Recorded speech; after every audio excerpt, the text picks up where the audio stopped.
کمر سے لگا کر یا ہاتھوں میں لے کر گھومنے سے تو رہی، تم کہو تو اسے اپنے بیگ میں رکھ لوں؟ علیہ نے دروازے کی طرف بڑھتے ہوئے کہا۔ اوکے رکھ لو۔ وہ علیہ کے ساتھ دوبارہ اس کی وارڈروب تک گیا تھا اور پھر اس کے سامنے علیہ نے ایک نئے بڑے سے شاپر میں سے نیا نکور ریڈ کلر کا بیگ نکالا اور وہ گن احتیاط سے اپنے بیگ میں رکھ لی تھی۔ بیگ بالکل نیا تھا، تبھی سارم کو اسے دیکھ کر تسلی ہو گئی تھی کہ بیگ میں گن کے سوا کچھ نہیں تھا۔ پھر وہ علیہ کو لیے نیچے چلا آیا تھا۔ تب تک کچن میں پڑی بھابھی بھی ہوش میں آ گئی تھی اور وہ کچن سے نکل کر گھر کو چاروں طرف سے دیکھ رہی تھی کہ آیا سارم اب تک گھر میں موجود ہے یا نہیں، اور تبھی ان کی نظر سیڑھیوں سے اترتی علیہ پر پڑی تھی جو سارم کے پیچھے پیچھے نیچے آئی تھی۔ علیہ یہ سارم پھٹی پھٹی آنکھوں کے ساتھ علیہ کو دیکھتی بے ربط سی بولی تھی، مگر علیہ نے بنا جواب دیے سارم کے ساتھ آگے بڑھنے لگی تھی۔ شاکڈ سی کھڑی اصفیہ نے باہری دروازے کی طرف جاتی علیہ کو دیکھا تھا۔ علیہ کہاں جا رہی ہو؟ اصفیہ نے گھبرا کر علیہ کو آواز دیتے ہوئے پوچھا تھا، مگر سارم نے پلٹ کر جن تنبیہ نظروں سے انہیں گھورا تھا اور نگاہوں کو دیکھ کر اصفیہ کی زبان تالو سے چپک گئی تھی۔ تبھی سارم کے اشارہ کرنے پر اس کے بندے دروازے پر کھڑے ہوئے تھے اور سارم علیہ کو لیے دہلیز پار کر گیا تھا، جبکہ علیہ حسرت بھری نظروں سے اپنے گھر کے دروازے کو دیکھتی سارم کے ساتھ آگے بڑھ گئی تھی۔ ارکم ملک آج بہت خوش تھے۔ وہ ارتضیٰ کی منگنی اس کی پسندیدہ لڑکی سے کروا چکے تھے اور بہت جلد اس کی شادی کا بھی ارادہ رکھتے تھے۔ ان کے لاڈلے بیٹے نے پہلی دفعہ ان سے کچھ مانگا تھا، اسی لیے بیٹے کی خواہش پوری کرنے کے لیے انہیں سر دھڑ کی بازی بھی لگانی پڑتی تو پیچھے نہیں ہٹتے، مگر یہ اللہ کی مرضی تھی جو اس پاک ذات نے ان کے بیٹے کے نصیب میں لکھی لڑکی کو ہی اس کی شدید ترین خواہش بنا دیا تھا۔ تبھی سے اس رشتے میں شروعات سے آسانیاں ظاہر ہونی شروع ہو گئی تھی۔ اللہ نے اپنی رضا کو ہی ارتضیٰ کی رضا بنا دیا تھا۔ گو کہ وہ لوگ زارون کی وجہ سے تھوڑے سے اداس ہو گئے تھے، مگر پھر سمیر کے کال کرنے پر ذوالفقار بھائی جی کے سوا ارحم ملک اور ارکم ملک سے بھی باری باری زارون کی بات ہو گئی تھی۔ پھر ارتضیٰ بھی اس کے پاس دبئی جا رہا تھا، تبھی ذوالفقار بھائی جی مطمئن ہو گئے تھے اور سمیر انیلا بھی پرسکون ہو کر گاؤں کے لیے نکل گئے تھے۔ ارکم ملک کے ساتھ ان کی بیویاں اس بات پر بھی بے حد مطمئن تھے کہ علیہ شکل و صورت کے لحاظ سے بھی نہ صرف ارتضیٰ کی جوڑ کی تھی بلکہ اس کے دل میں بھی ارتضیٰ کے لیے پسندیدگی چھپی ہوئی تھی، جسے پہلی بار ہی اس لڑکی سے ہاسپٹل ملتے جان گئے تھے۔ کم سے کم ان کا بیٹا اس معاملے میں ان کے مقابلے خوش قسمت رہا تھا کہ اسے اپنے باپ کی طرح اپنی ناآسودہ خواہشات کے ساتھ جینا نہیں پڑتا۔ تبھی ارکم ملک کی حرکات و سکنات سے بھی ان کی خوشی صاف ظاہر ہو رہی تھی۔ رات ڈنر کے بعد وہ سرشار سے اپنے روم میں آئے تھے اور اپنے بیڈ کے سائڈ ٹیبل کے دراز میں رکھی رادیہ کی تصویر نکال کر دیکھنے لگے۔ آج میں بہت خوش ہوں رادیہ، ہمارے ارتضیٰ کو اس کی محبت ملنے جا رہی ہے۔ آپ کی بڑی بہو مل چکی ہے، ساتھ ہی میں نے زار اور کامی کے لیے لڑکیاں چن لی ہے۔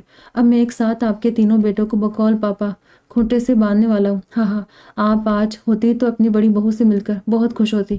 بہت سمجھدار اور بہادر لڑکی ہے، آپ کے بیٹے کی پسند کی داد دینی پڑے گی۔ کم سے کم اس نے اس معاملے میں عقل مندی کا مظاہرہ کیا ہے، اور کرے بھی کیوں نہ، وہ آپ کا بیٹا جو ہے سمجھدار اور معاملہ فہم۔ پھر بھائی جی اور آپ ہی کی تربیت نے اسے تراش کر ہیرا بنا ڈالا ہے۔ آپ نے اپنے بیٹے کی ذمہ داری بالکل صحیح ہاتھوں میں سونپی تھی، شاید میں بھی اپنے ارتضیٰ کی ایسی تربیت نہ کر پاتا۔ آپ کی دعائیں آپ کی محبت جیت گئی، میں بہت خوش ہوں، آج بہت زیادہ خوش ہوں۔ رادیہ کی تصویر پر ہاتھ پھیرتے ہوئے بولے تھے، پھر انہوں نے اس فوٹو کو چومتے ہوئے سینے سے لگا لیا۔ ایک سکون سا رگوں پہ اترتا چلا گیا، اس کے ساتھ ہی ان کی آنکھ سے ایک آنسو ٹوٹ کر گرا تھا، سوچ کر کہ آج اپنے ان کے سب سے بڑے بیٹے کی زندگی کی پہلی خوشی دیکھنے کے لیے رادیہ خود اس دنیا موجود نہیں تھی۔ ملک صاحب آپ کی چائے پی لے ورنہ ٹھنڈی ہو جائے گی۔ رادیہ کی فوٹو سینے سے لگا آنکھیں موندے ہوئے بیٹھ گراؤنڈ کے ساتھ ٹیک لگا کر بیٹھے تھے کہ اچانک اپنے پاس شیرینا کی آواز سن کر انہوں نے چونک کر آنکھیں کھول دی تھی۔ آج آپ چائے لائیے، نور کہاں ہے؟ گہری سانس بھرتے آنکھیں صاف کرتے رادیہ کی فوٹو واپس ڈراور میں رکھنے لگے۔ آج آپ کی بہو نے اس کے لاکٹ کی بہت تعریف کی ہے، بس اسی بات پر کافی خوش ہے۔ نیچے بیٹھی پورا قصہ حفصہ آپی کو سنا رہی ہے، تبھی آپ کی چائے بھی اسے بھول گئی۔ میں زر کے لیے بنا رہی تھی تو آپ کے لیے بھی بنا کے لائی، نور جیسی نہ صحیح مگر پی کر دیکھ لیں، شاید آپ کو پسند آئے۔ شوہر کو رادیہ کے فوٹو کے ساتھ لگ کر روتے دیکھ چکی تھی، بھلے ہی انہوں نے اس بات پر ناگواری کا اظہار نہیں کیا تھا کہ وہ ایک زندہ سوکن کو اپنی اوائل جوانی سے برداشت کری تھی تو اس مری ہوئی سوکن سے کیا بیر رکھتی، مگر پھر بھی وہ جانتی تھی کہ ملک صاحب اس وقت مرحوم بیوی کو یاد کر کے دکھی ہو رہے ہوں گے۔ ارتضیٰ نے انہیں بتایا تھا ارکم ملک کے ہائی بی پی کی وجہ سے کسی بھی قسم کی ٹینشن ان کی صحت کے لیے نقصان دہ تھی، اسی لیے نہ چاہتے ہوئے آخر منہ بنا کر بولی تھی، آپ کو شروعات سے نور کی عادت پتہ ہے شرینا کہ وہ کتنی جذباتی ہے، اور یہ میرے گنہگار کان کیا سن رہے، اب شوہر کو تانے بھی دیے جائیں گے۔ ویسے آپ کو یاد ہو تو نور کے آنے سے پہلے میں غالباً آپ کے ہاتھ کی بنی چائے پیتا تھا۔ چائے ایک طرف رکھ کر سامنے بیٹھی بیوی کا ہاتھ تھام کر بولے، جو اس سادگی میں بھی بے حد خوبصورت لگ رہی تھی۔ حالانکہ شروعات سے زیادہ میک اپ وغیرہ نہیں کرتی تھی، مگر جوان ہوتے بچوں کے ساتھ انہوں نے بالکل ہی سادگی اختیار کر لی۔ ہاں، کبھی کبھی رات میں شوہر کی فرمائش پر وہ بند کمرے میں ان کی پسندیدہ خوشبو ضرور لگاتی تھی، وہ بھی تب جب ارقم ملک خود ان کے روم میں رات گزارنے آتے تھے، مگر پھر بھی انہیں جھجک ہی محسوس ہوتی رہتی تھی کہ کہیں کوئی بیٹا اچانک سے ان کے روم میں نہ چلا آئے، اس لیے اہتمام بھی خاصی رات گزرنے کے بعد ہی ہوتا تھا۔ اب بھی وہ اپنی مکمل سادگی کے ساتھ بے حد حسین لگ رہی تھی۔ ارقم ملک پرشوق نگاہوں سے انہیں دیکھ رہے تھے، جبکہ شہینہ شوہر کی بات سن کر انہیں شکایتی نظروں سے دیکھنے لگی تھی۔ مجھے یاد ہے، مگر یہ تب کی بات ہے جب آپ کی ذات 3 حصوں میں بٹی ہوئی نہیں تھی۔ آپ پر مکمل میرا اختیار تھا، لیکن پہلے نور اور بعد میں رادیہ کے آنے کے بعد آپ مجھے صرف مہمانوں کی طرح میسر آنے لگے۔ میری دسترس سے آپ اس طرح دور ہوتے چلے گئے کہ میں چاہتے بھی آپ سے کہہ ہی نہیں سکی کہ مجھے آپ کو بانٹ کر اتنی تکلیف ہو رہی ہے، جیسے آپ کو تب ہوتی جب آپ مجھے اپنی آنکھوں کے سامنے اپنے علاوہ کسی اور کے ساتھ دیکھتے۔ ارقم ملک بے اختیار طرف کا پہلو بدل کر رہ گئے تھے۔ میں کہہ ہی نہیں سکی ملک صاحب، اس معاملے میں دین کی رو سے بھی میں بے بس تھی، اور دنیاوی مصلحتوں نے بھی میرے ہونٹوں پر تالے ڈال دیے تھے۔ وہ سر جھکا کر دھیرے دھیرے بولی تھی، اور ارقم ملک نے ان کا چہرہ اونچا کرتے ہوئے سوالی نظروں سے ان کی آنکھوں میں دیکھا تھا، مگر وہ ان کی آنکھوں کا مفہوم پڑھتے ہوئے مزید بولنے لگی تھی۔ مجھے یاد ہے، نور سے آپ کی شادی کے وقت پاپا نے مجھ سے کہا تھا، شہینہ بیٹی، زندگی بس جذبات کے سہارے نہیں چلتی۔ میں جانتا ہوں کہ تم اس معاملے میں جذباتی ٹوٹ پھوٹ کا شکار ہوگی۔ تم یوں کسی عورت کے ساتھ اپنا شوہر نہیں بانٹ سکتی، بلکہ تم کیا کوئی بھی عورت اتنی ہمت والی اور باظرف نہیں ہوتی، مگر بیٹی، یہ کرنا اس وقت ضروری ہے۔ اللہ نے اس وقت ایک مجبور لڑکی پر جو حالات ڈالے ہیں، ان کو دیکھتے ہوئے شادی ناگزیر ہو گئی ہے۔ نور سے کوئی اور مرد شادی نہیں کرے گا۔ ارقم سے اس کی شادی نور کی شدید ضرورت ہے، اس لیے تم یہ قربانی دے دو، اپنا شوہر نور کے ساتھ بانٹ لو۔ یہی میرے دین کا حکم بھی ہے اور وقت کی ضرورت بھی ہے۔ شہینہ میرے بچے، یاد رکھنا کہ زندگی جذباتوں پر نہیں بلکہ ضرورتوں پر ٹکی ہوتی ہے۔ یہ ضرورت ہی تھی جس کو دیکھ کر نبی کریم کی ازواج مطہرات نے بھی اللہ کے حکم پر اپنا شوہر دوسری عورتوں کے ساتھ بنا احتجاج کے بانٹ لیا تھا۔ ہم تو پھر عام انسان ہیں۔ میں پاپا کی بات سن کر خاموش ہو گئی، احتجاج کا ایک لفظ ان سے نہیں کہہ سکی، اور بھاری دل سے یہ سوچ کر راضی بھی ہو گئی کہ واقعی اللہ نے تو اسلام کی شہزادیوں سے بھی یہ قربانی لی تھی۔ میں تو پھر ایک عام سی عورت ہوں، حالانکہ جذباتی طور پر میں ٹوٹ کر بکھر گئی تھی۔ آسان نہیں تھا آپ کو اپنی نظروں کے سامنے دوسری عورت کے ساتھ دیکھنا۔ میرا دل یہ سوچ کر درد سے پھٹنے کے قریب ہو جاتا تھا کہ آپ نے میرے حصے کا وقت، میرے حصے کی محبت کسی اور عورت کو دے دی۔ اسے بھی آپ نے اسی طرح دیکھا ہوگا، اس سے بھی محبت بھری وہی باتیں کی ہوگی جو میرے ساتھ کرتے تھے۔ میں خاموشی سے رات کی تنہائیوں میں یہ سوچ کر پہرو روتی تھی کہ میرا شوہر میری نظروں کے سامنے دوسری عورت کے پاس ہے، مگر پھر وہی بات کی زندگی جذبات پر نہیں، ضرورتوں پر منحصر ہوتی ہے۔ بس یہی سوچ کر میں نے دھیرے دھیرے سمجھوتا کرنا سیکھ لیا اور ساتھ ہی صبر کر لیا، مگر پھر بھی جب اپنی آنکھوں کے سامنے آپ کو رادیہ یا نور کے کمرے میں جاتے دیکھتی تھی، بہت تکلیف ہوتی تھی مجھے، بے حد، اتنی کہ لگتا تھا جسم سے جان جدا ہو رہی ہے۔ ایک انجانا سا آنسو شہینہ کی آنکھ سے ٹوٹ کر ارقم ملک کے ہاتھ پر گرا تھا، جو حیرت سے ساکت و گنگ سے بیٹھے پہلی بار بیوی کی زبان سے باتیں سن رہے تھے۔ حالانکہ رادیہ کے ساتھ شادی پر شہینہ ان سے ناراض ضرور ہوئی تھی، مگر تب بھی زبان سے انہوں نے اپنی تکلیف کا اظہار نہیں کیا تھا۔ آپ کے ساتھ میری شادی اوائل عمری میں کر دی گئی تھی، عمر جو نئے نئے خواب سجانے کی ہوتی ہے۔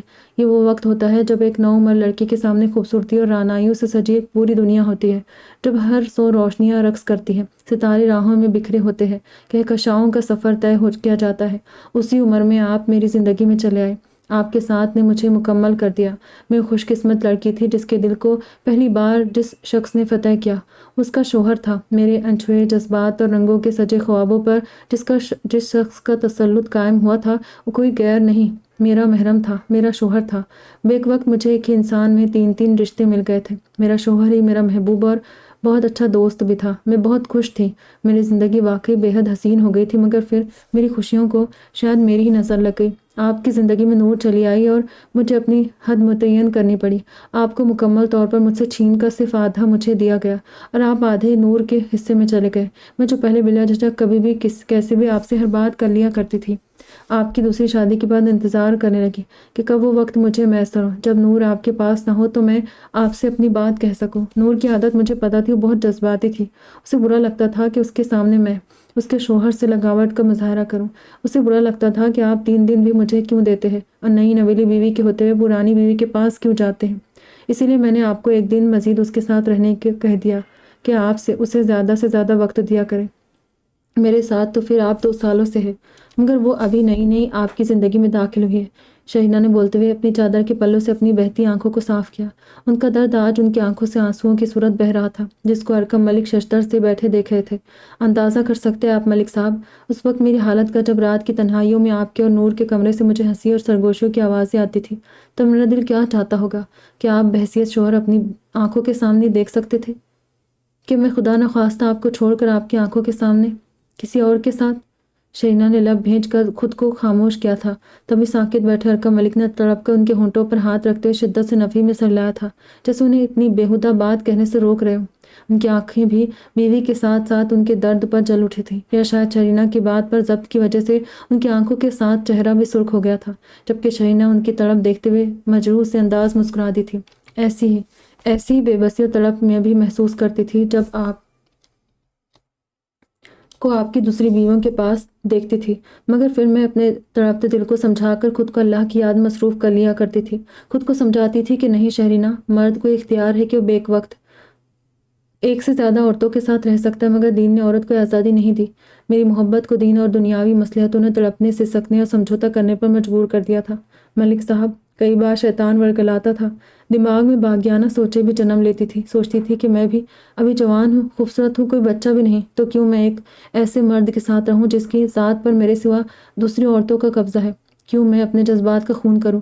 مگر یہ سوچ آتے ہی میرے اندر چھپا آپ کا عشق سرتاپا سسکتا ہوا میرے سامنے آ کھڑا ہوتا تھا اور مجھے ملامت کرنے لگتا تھا کہ مجھ سے دغا بازی کرو گی تو کہیں کی نہیں رہو گی۔ دل کہتا تھا کہ شخص جو تمہاری زندگی بن چکا ہے، بھلے ہی بٹا ہوا ہے، مگر تمہارے ساتھ، تمہارے سامنے موجود ہے۔ تمہاری دید کی پیاس تو کم سے کم اس کی موجودگی سے بجھتی رہے گی۔ کیا ایک دن بھی رہ سکو گی اس کے بنا، اس سے الگ ہو کر؟ کیا تمہارے لیے ان آنکھوں کو بھول کر جینا آسان ہوگا جن کی خوبصورتی کی تم شیدائی ہو؟ آپ کی آنکھیں جن کی تعریف میرے سامنے آپ کی دوسری بیویاں کرتی تھی، میں کبھی ان سے کہہ ہی نہیں سکی کہ میں بھی ان آنکھوں کے عشق میں مبتلا ہوں۔ انہیں بتا ہی نہیں سکی کہ آپ جب میرے پاس میرے کمرے میں ہوتے تھے تو آپ کے سونے کے بعد میں آپ کی ان آنکھوں کو پہروں تکتی تھی، جن میں اوائل دنوں میں اپنا عکس میں نے دیکھا تھا، مگر پھر ان آنکھوں سے خود کا عکس دھندلا ہوتے ہوئے بھی میں دیکھ چکی تھی۔ اور پھر پہلے نور، بعد میں رادیہ نے میری جگہ لے لی۔ میرے درد کا اندازہ آپ کبھی نہیں کر سکتے ملک صاحب۔ کوئی عورت خود پر ایک سوکن برداشت نہیں کر سکتی، مگر میں نے اپنی آنکھوں کے سامنے خود پر دو دو سوکنوں کو برداشت کیا۔ ان کے بطن سے پیدا ہونے والی آپ کی اولادوں کو اپنے سینے سے لگایا، یہ سوچ کر کہ یہ اس شخص کا خون ہے جس سے میں نے عشق کیا، جس کے بنا زندگی میرے لیے موت ہے۔ بے شک میری محبت اور میرا عشق آپ کے لیے رادیہ جیسا جنون نہیں تھا، مگر اسی عشق نے مجھے اتنا حوصلہ دے دیا کہ میں آپ کے بچوں کو سوتیلی اولاد کی بجائے اپنی خود کی اولاد ماننے لگی۔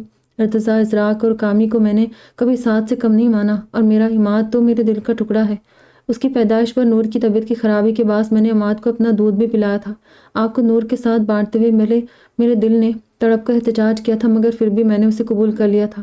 اور پھر اس بات کے لیے میرے دل میں آج تک نور کی بہت قدر ہے کہ وہ بھلے ہی کتنی جذباتی اور تیز دماغ کی ہے، مگر اس نے میرے بچے اور اپنے بیٹے کے درمیان کبھی کوئی فرق نہیں کیا، بلکہ اس نے تو رادیہ کے بیٹوں کو بھی اپنا مان کا سینے سے لگایا۔ ملک صاحب، آپ کو میں نے اپنی کبھی فیلنگ سے آگاہی نہیں دی۔ آپ میرے محبوب تھے، مگر پھر آپ کی ذات پر دوسروں کا تسلط دیکھ کر میں نے اپنے عشق پر دوستی کو ترجیح دے ڈالی۔ شوہر کے بعد آپ کے ساتھ ایک دوست کا رشتہ ہمیشہ نبھایا، مگر آپ نے نور اور رادیہ کے بعد کبھی فرصت سے بیٹھ کر کھوج لگانے کی کوشش ہی نہیں کی کہ وہ شہرینہ، جس کو آپ پہلی بیوی بنا کر اپنی زندگی میں لائے تھے، جس نے آپ کے اندر اپنے شوہر، عاشق اور دوست کو ایک ساتھ پایا تھا، گزرتے وقت کے ساتھ اتنی خاموش کیوں ہو گئی؟ کبھی آپ نے میرا دل ٹٹولنے کی کوشش ہی نہیں کی کہ میں نے وقت سے پہلے ہی اتنی سنجیدگی کیوں اوڑھ لی؟ صرف اوپر سے دیکھتے رہے کہ میں آپ کی دو شادیوں کی وجہ سے ناخوش ہوں، مگر ایک بار بھی جاننے کی کوشش نہیں کی کہ نور اور رادیہ کے علاوہ آپ کی زندگی میں سب سے پہلی بیوی بن کر آنے والی شہرینہ بھی آپ سے محبت کر سکتی ہے۔ میں نور کی طرح وہ شگاف لفظوں میں آپ سے کہہ نہیں سکی کہ میں آپ سے محبت کرتی ہوں۔ اپنے بگڑے رویے سے آپ پر یہ نہیں جتا سکی کہ مجھے آپ کا نور اور رادیہ کے قریب ہونا تکلیف دیتا ہے۔ کہہ ہی نہیں سکی کہ میں بھی رادیہ کی طرح چپکے آپ کے عشق میں اس سے بہت پہلے سے گرفتار ہوں۔ نور کی طرح اپنا حق جما کر اپنی منوا سکی، اور نہ اتنے سالوں میں جتا ہی سکی کہ آپ کو رادیہ کی تصویر کو سینے سے لگائے روتے دیکھ کر میرا بھی دل چاہتا ہے کہ کاش میں بھی اس دنیا سے جا چکی ہوتی، تاکہ آپ کی آنکھوں میں لیے بھی وہی درد، وہی تڑپ، وہی شدتیں ہوتی جو رادیہ کی ہوتی ہے۔ کتنی بدقسمت ہوں میں جو جیتے جی آپ کی زندگی میں مقام نہ پا سکی جو رادیہ نے مرنے کے بعد حاصل کر لیا۔ میرا جینا تو بیکار ہی ہوا نا پھر ملک صاحب۔ شہینہ بولتے بولتے پھوٹ کر رونے لگی تھی۔ اور ارکم ملک نے کھینچ کر انہیں قریب کر لیا۔ پلیز شہرینہ، ایسے مت کہیں، آپ کے ہونے کی وجہ سے، آپ کے ساتھ کی وجہ سے ہی تو میں نے زندہ رہنے کا حوصلہ کیا ہے، ورنہ رادیہ کے ساتھ کی گئی زیادتی نے تو سالوں پہلے ہی مجھے جیتے جی مار ڈالا تھا۔ آپ کے اور نور کی وجہ سے ہی تو ارکم ملک کی ذات مضبوطی سے کھڑی ہے، ورنہ میں کب کا کسی شکستہ عمارت کی طرح ڈھہ چکا ہوتا۔ آپ کا درد، آپ کی اذیت سے میں واقف ہوں۔ آپ کی قربانی اور برداشت کی میرے دل میں اتنی قدر ہے کہ مرتے دم تک میں آپ کا یہ احسان نہیں اتار سکوں گا جو آپ نے نور اور رادیہ کے سوا میرے بچوں کو بھی قبول کر کے مجھ پر کیا ہے۔ میں جانتا ہوں مجھ سے کوتاہیاں ہوئی ہیں، بہت کوتاہیاں ہوئی ہیں۔ اپنی طرف سے میں نے کوشش کی کہ میں آپ تینوں کے ساتھ انصاف کر سکوں، مگر مجھ سے ہمیشہ چوک ہوتی رہی۔ رادی کے ساتھ شادی کے بعد میں نے ایک دن غصے میں پاپا سے پوچھا تھا کہ آپ نے میری 3 شادیاں کروا دی، مگر خود دادی جان کے شدید اصرار پر بھی دوسری شادی نہیں کی، تو انہوں نے مجھ سے کہا، پتر، میں دوسری شادی کر کے اپنی بیویوں کے ساتھ انصاف کر ہی نہیں سکتا تھا، اتنی ہمت نہیں رکھتا تھا۔ تبھی میں نے 2 عورتوں کی زندگی برباد کرنے سے بہتر یہ سمجھا کہ اپنی زندگی ایک کے نام کر کے اس کے ساتھ پوری زندگی گزار دوں، کیونکہ کسی قسم کی مجبوری، خاندانی دباؤ یا محبت پیار کی وجہ سے جوش و جذبات میں کوئی مرد اگر 1 سے زائد شادیاں کر بھی لیتا ہے اور پھر بیویوں کے درمیان انصاف نہیں کر پاتا تو وہ اپنے ساتھ ساتھ ان عورتوں کی زندگی میں تباہ کرتا ہے جنہیں بیوی بنا کر وہ اپنی زندگی میں شامل کرتا ہے۔ بے شک کسی بے سہارا عورت کی مدد کے لیے کوئی شادی شدہ مرد اس سے دوسری شادی کر سکتا ہے، مگر دین میں اس کے لیے وہی حکم ہے کہ دونوں عورتوں کے درمیان مساوی سلوک اختیار کرے، لیکن بہت کم مرد ایسے ہوتے ہیں جو اس بیلنس کو برقرار رکھتے ہیں۔ میرے ساتھ بھی یہی ہوا، میری 2 شادیاں میری مرضی کے خلاف ہوئی تھی، شاید اس لیے بھی میں بیلنس نہیں کر سکا اور اب تک نہیں کر پا رہا ہوں، مگر شرینہ، میں نے آپ کی قربانی کی واقعی دل سے قدر کی ہے، بہت قدر کی ہے۔ میں نے تبھی رادیہ کی جیتے جی کبھی ان سے اپنی محبت کا اظہار یہ سوچ کر نہیں کیا کہ آپ کے اور رادیہ کے نور کے ساتھ ناانصافی ہوگی اور رادیہ یہ حسرت لے دنیا سے چلی گئی۔ میں نے کبھی ان سے ایک بار بھی لگاوٹ کا مظاہرہ نہیں کیا، صرف آپ کی وجہ سے میں نے ارتضیٰ کی پیدائش پر رادیہ کو اکیلا چھوڑ دیا تھا، کیونکہ اس وقت آپ کو رادیہ سے زیادہ میری ضرورت تھی۔ اس بات پر نور بھی مجھ سے شدید خفا ہوئی تھی۔ ارکم ملک بولتے بولتے اچانک چپ ہو گئے تھے کہ سینے سے لگی شرینہ ایک جھٹکے سے الگ ہوئی تھی اور حیرت سے بے یقینی سے شوہر کی شکل دیکھنے لگی تھی۔ آپ کے کہنے کا مطلب ہے کہ رادیہ سے اپنے عشق کا اظہار آپ میری وجہ سے نہیں کر سکے؟ شوہر کی آنکھوں میں دیکھتے پوچھنے لگی تھی۔ ارکم ملک ان کی ٹون پر سٹپٹا کر رہ گئے۔ ہاں، مجھے لگا تھا کہ اگر میں ان سے کہہ دوں گا کہ میں ان سے شدید محبت کرنے لگا ہوں تو آپ کا اور نور کا حق غضب ہوگا، کیونکہ میں نے کبھی آپ سے یا نور سے بھی واشکاف الفاظ میں نہیں کہا تھا، شوقی سے بیوی کی آنکھوں میں دیکھتے بولے تھے، مگر شرینہ کو ان کی شوقی ایک آنکھ نہ بھائی۔ تبھی وہ ایک جھٹکے سے اپنی جگہ سے اٹھتے ان کے روم سے باہر نکلتی چلے گئی تھی۔ ارکم ملک حیرت سے ان کی پشت کو دیکھتے رہ گئے تھے اور تبھی ہاتھ میں چائے کا کپ لیے نور اندر چلی آئی۔ چہ کیا فائدہ ہو ان کے اتنا رونا دھونے اور اپنی فیلنگز کا اظہار کرنے کا؟ آپ نے ایک جھٹکے میں اپنی چہتی بیوی کو عرش سے فرش پر کھینچ لیا۔ اس عمر میں ان سے آئی لو یو کہنا بھی بیکار ہی گیا۔ دیکھا نا، سچ سنتے ہی بھڑک گئی۔ یہ تو نور کا ہی حوصلہ ہے جو وہ آپ کو اپنی تیسری بیوی کی یاد میں نیر بہاتے دیکھ کر آپ کے آنسو پوچھتی ہے اور رادیہ سے آپ کے عشق کے قصے بھی خندہ پیشانی سے سنتی ہے۔ اب یہ چائے پیجیے اور مجھے سیدھی طرح آئی لو یو بولے، میں ان کی طرح بھڑک کر نہیں جاؤں گی۔ نور نے چائے کا کپ شوہر کے ہاتھ میں تھماتے کہا۔ ارکم ملک بیوی کو دیکھ کر رہ گئے۔ نور، واقعی میں نے خاص کر شرینہ کی وجہ سے کبھی رادیہ سے محبت کا اظہار نہیں کیا۔ ان دونوں کے درمیان سرد مہری دیکھ کر میں ہمیشہ خاموش ہی رہا۔ ارکم ملک نے مجرمانہ انداز میں چائے کی سپ لیتے ہوئے کہا، اچھا جی، مگر میرے تو آپ کی چہتی بیوی کے ساتھ تعلقات خاصے خوشگوار ہیں، مجھ سے تو آپ اظہار محبت کر ہی سکتے ہیں، پوری زندگی آپ کے نام کر دی، میرا اتنا حق تو بنتا ہی ہے۔ نور نے شرارت سے کوہنی کے بل بیڈ پر نیم دراز ہوتے ہوئے کہا اور ارکم ملک لب بھیج کر مسکراہٹ چھپاتے انہیں دیکھنے لگے تھے۔ اب پوری عمر گزار کر جوان بچوں کے سامنے میں آپ سے محبت کا اظہار کرتے اچھا لگوں گا نہیں؟ ارکم ملک نے مصنوعی انداز منہ بناتے پوچھا۔ تو یہاں کون سے بچے بیٹھے آپ کا اظہار محبت سن رہے، جیسے آپ ہی سے کہا تھا آپ نے ابھی؟ مجھ سے بھی کہہ دے یا پھر میں شروعات کروں؟ چلے ٹھیک ہے، میں پہلے خود ہی شروع کرتی ہوں، آپ جواب دیجیے گا۔ ملک صاحب، میں نور ارکم ملک اپنے شوہر ارکم ارحم ملک سے بے حد محبت کرتی ہوں۔ آئی لو یو ملک صاحب۔ نور جلدی سے بیٹھ سے اٹھتے ہوئے ارکم ملک کے سامنے آ کھڑی ہوئی تھی اور اپنے پیٹ پر ہاتھ رکھ کر ذرا سی جھک کر بولی۔ ارکم ملک ان کے انداز پر بے اختیار ہنستے چلے گئے۔ نور، سچ میں اس عمر میں 5 بچوں کی ماں ہو کر بھی آپ کا بچپنا نہیں گیا؟ ارکم ملک ہنستے بولے، لے تو محبت بھلا عمر کی محتاج ہوتی ہے؟ رہی بات میرے بچوں کی، تو مجھے پورا یقین ہے کہ اگر اپنے بچوں کے سامنے بھی میں آپ سے اظہار محبت کروں گی تو مجھے شاباشی دیں گے۔ ویل ڈن ماما جان، آپ واقعی ایک وفا شوہر بیوی ہے جو آپ بھی اپنے بوڑھے شوہر کو اتنا چاہتی ہے، نور نے شرارت سے کہا تھا اور ان کی زبانی لفظ بوڑھا سن کر ارکم ملک نے منہ بناتے انہیں دیکھا۔ یہ بوڑھا کس کو کہا آپ نے مسز نور ارکم ملک؟ مجھ بوڑھے سے ابھی بھی میری 2 بیویاں اظہار محبت کرتی پائی جاتی ہے۔ ارقم ملک نے مصنوعی انداز میں اپنے کالر اکڑائے تھے۔ یار اب کہہ بھی دینا، اتنی دیر سے انتظار میں کھڑے ہیں کہ آپ کا اظہار محبت ہو تو ہم لوگ اندر آئے، دروازے پر کھڑے عماد نے زوردار آواز میں کہا تھا، جبکہ اس کے پیچھے سعد اور ارقام کے ساتھ اشال کو دیکھ کر ارقم ملک بری طرح سٹپٹا کر رہ گئے تو نور بھی پلٹ کر بیٹے کو گھورنے لگی۔ بول دینا یار پاپا، ابھی میں نے آنکھیں بند کر لی، سعدی، کامی بھائی، اشال بے شرموں کی طرح اندر نہ دیکھو، آنکھیں بند کرو جلدی۔ چلے پاپا شروع ہو جائے، عماد نے دوبارہ شرارت سے کہا تھا۔ ٹھہر جا بے غیرت، ابھی بند کرواتی ہوں تیری آنکھیں، ماں باپ کو چھیڑتا ہے، نور بولتی بیٹے کے پیچھے بھاگی تھی اور عماد ماں کو اپنی طرف آتے دیکھ کر تیزی سے پلٹ کر بھاگ نکلا تھا، جبکہ پیچھے ارقم ملک اپنے باقی بچوں کے تیز کہکہے سن کر بری طرح جھپ گئے تھے۔ اور رات 12 بجے دبئی آ گیا۔ ایئرپورٹ سے سیدھا وہ اسی ہوٹل میں پہنچا تھا جہاں زارون ٹھہرا ہوا تھا۔ اپنا چھوٹا سا بیگ روم میں رکھتے ہوئے فریش ہو کر سب سے پہلے ہاسپٹل پہنچا تھا۔ اس نے ریسیپشن پر زارون کا روم نمبر پوچھا تھا جو 2nd فلور پر تھا۔ لفٹ کی بجائے تیزی سے سیڑھیاں چڑھتا زارون کے روم میں پہنچ گیا۔ روم میں زارون اپنے بیڈ پر پڑا سونے کی کوششوں میں تھا، مگر اپنے سامنے ارتضیٰ کو دیکھتی بیڈ پر اچھل کر اٹھ بیٹھا۔ ارتضیٰ اس کو بخیریت دیکھ کر شکر کی سانس لیتا ہوا اندر چلا آیا۔ زارون کو واقعی زیادہ چوٹ نہیں آئی تھی۔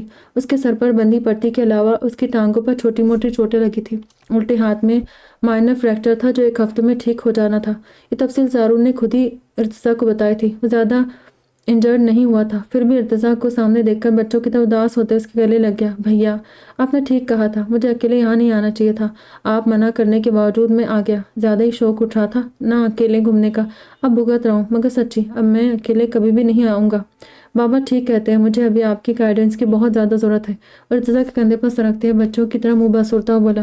ارتضیٰ چھوٹے بھائی کے انداز پر مسکرا کر رہ گیا تھا۔ اچھا بس اب افسوس مت کرو، میں آ گیا ہوں نا، فکر مت کرو، اب تم اکیلے بالکل نہیں ہوگے۔ جب تک تم ہاسپٹل میں ایڈمٹ رہوگے میں تمہارے ساتھ ہی رہوں گا، اور میں ساتھ ہی واپس پاکستان چلنا، بس گھوم لیا دبئی۔ یہ بتاؤ کہ تم اپنے کلائنٹ سے مل لیے یا پھر ابھی تک گھومنے پھرنے اور تفریح میں ہی بزی تھے؟ ارتضیٰ نے اس کا سر تھپکتے پوچھا۔ نہیں مل سکا، رات کو یہاں پہنچا تھا، اگلے دن بس برج خلیفہ دیکھنے گیا تھا کہ واپسی پر یہ ایکسیڈنٹ ہو گیا۔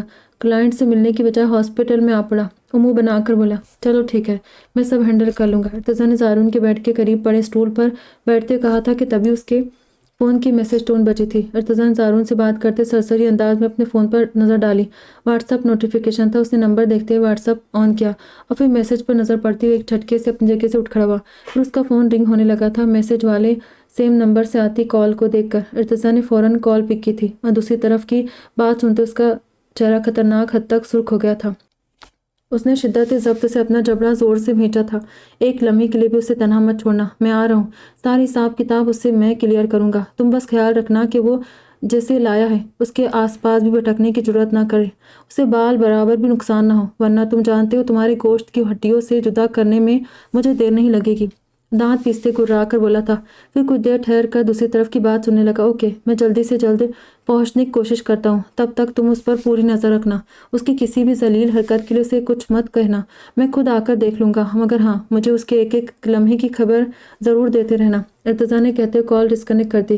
کیا ہوا بھیا، سب خیریت ہے؟ کس کی کال تھی؟ زارون نے بھائی کا غصہ بھرا انداز دیکھ کر حیرت سے پوچھا تھا۔ کچھ نہیں، تمہارے ڈسچارج کی بات کرنے کے لیے میں ڈاکٹر کے پاس جا رہا ہوں، ہمیں جلد سے جلد واپس جانا ہے ورنہ بہت دیر ہو جائے گی۔ ارتضیٰ کی مرون پتلیوں والی آنکھیں اس وقت غصے کی شدت سے دہک رہی تھی۔ زارون اس کی آنکھوں میں دیکھ کر پل میں سمجھ گیا تھا کہ اب کیا ہونے والا ہے۔ یقیناً فون پر جس پر نظر رکھنے اور حساب کلیئر کرنے کی باتیں کی جائی تھی اس کا حشر بہت برا ہونے والا تھا۔ ارتضیٰ نے ایک لمحے کو آنکھیں موندتے ہوئے خود کو کمپوز کیا اور پھر وہ روم سے باہر نکلتا چلا گیا، جبکہ زارون ایک گہری سانس بھرتے ہوئے باہر جاتے ارتضیٰ کی پشت کو دیکھنے لگا۔ ارتضیٰ کی آنکھوں میں پھیلی وحشت زارون کو بہت کچھ سمجھا گئی۔ اس نے آج بہت وقت بعد ارتضیٰ کو اسی روپ میں دیکھا تھا جس کے بارے میں صرف کچھ ایک لوگوں کے سوا کوئی بھی نہیں جانتا تھا۔ ایک دنیا جس ارتضیٰ ملک کو جانتی تھی وہ فیصل آباد کا ایک کامیاب بزنس مین اور اپنے گاؤں کے ساتھ پورے پاکستان بھر میں نیشنل لیول پر مشہور پہلوان تھا۔ ارتضیٰ ملک جو اپنی ذاتی زندگی میں اپنے رشتوں کے لیے بے حد حساس شخص سمجھا جاتا تھا، وہ اپنے ماں باپ کے لیے ایک آئیڈیل شخصیت رکھنے والا ایک بے حد فرمانبردار بیٹا تھا، تو بہن بھائیوں کے لیے بے حد کیئرنگ بھائی تھا، اپنے دوستوں کے لیے وہ جان نثار کرنے والا دوست تھا۔ لیکن اس کی شخصیت کا بس یہ ایک روپ تھا، جبکہ اس کے دوسرے روپ سے زارون اور ذوالفقار شاہ سمیت کچھ ایک ایسے لوگ ہی واقف تھے جو کہیں نہ کہیں ارتضیٰ کی اس دوسری شخصیت کو مضبوط کرنے کے لیے معاون و مددگار ثابت ہوئے تھے۔ دوستوں کا دوست تھا تو دشمنوں کے لیے مکمل تباہی تھا، وہ تباہی جسے برائی کی دنیا میں لوگ باس کے نام سے جانتے تھے۔ اب آئے گا مزہ، ایسا لگ رہا ہے۔ سارم کا باس لگتا ہے ارتضائی ہے، ایسا لگ رہا ہے مجھے۔ آپ لوگوں کی کیا رائے ہے؟ چلیے مجھے دیجیے اجازت، دعا میں یاد رکھیے گا، پھر ملیں گے۔ خدا حافظ۔ اجازت، خدا حافظ۔